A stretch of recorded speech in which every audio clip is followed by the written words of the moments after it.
My name is Michael Parkinson, the other one.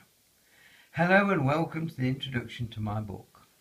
From Billy Fury to YouTube is perhaps a strange title. I will try to explain. The first 5 chapters describe why I wrote a script and promoted Billy Fury dance shows. I include my short biography of Ronald Whiteley from Liverpool, who as Billy Fury became a famous pop star. The amazing thing is that because of YouTube, his recordings are widely enjoyed by existing and new fans. This leads on to chapters about my most watched or most interesting YouTube videos. Do you like my book cover? Charlie Cushing of Thursford Enterprises kindly supplied a couple of pictures. I will go through the chapters and give you an idea of what it is all about. The first chapter describes how I had an idea, wrote a script and promoted my first Billy Fury dance show, which was at the Nottingham Arts Theatre. There were 32 performers. Mags and John Cummings brought Billy Fury's mother all the way from Liverpool to attend the show. She and the audience absolutely loved it. That show was sold out the first night, so we had to put a second performance on the following evening. Chapter 2 describes how I put a similar show on at the Lowther Pavilion, Lytham St Anne's near Blackpool. There were 57 dancers and 2 narrators in that show.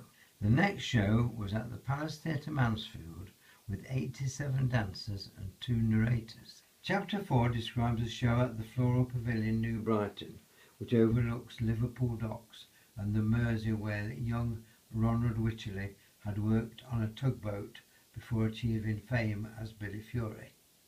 There were 118 dancers and 3 narrators in that show. Jean Whiteley got a standing ovation as she led an encore of Halfway to Paradise. Chapter 5 tells the story of my show at the Shaw Theatre in London using professional performers. A unique feature of my book is that I include 36 suggested YouTube titles. This enables the reader to see and hear the show. I discovered that the grandfather of the director of my London show was in fact an American GI and included the amazing family story in Chapter 6. Chapter 7 is my short biography of Billy Fury. Chapter 8 describes my most watched YouTube video. It is called Billy Fury Graveside Tribute by Michael Parkinson. Chapter 9 is called YouTube How I Started. Chapter 10 explains why Sarah Alto sang for me in Leicester Square. Chapter 11 has the story of 9-year-old Jessica May George, who wrote poetry whilst receiving radiotherapy treatment for a brain tumour. Chapters 12, 13 and 14 have my description of walking the Thames path from the barrier at Greenwich to the heap of stones marking the source in a field near Ewan in Gloucestershire. 15 has the story of Phil Kelsall and the Blackpool Tower Ballroom. Chapter 16 tells about Joanna Forrest, who suffered a double mastectomy at the age of 21. Chapter 17 includes a few stories about Nottinghamshire and England cricket, including children from Netlham Junior School near Lincoln. 18 includes Judith Durham and the Seekers bidding an emotional farewell at Nottingham Concert Hall. I write about the Scarborough Sport Orchestra and the music scene in Scarborough in Chapter 19. In Chapter 20, I describe 4 family members spanning 3 generations going to Disneyland Paris.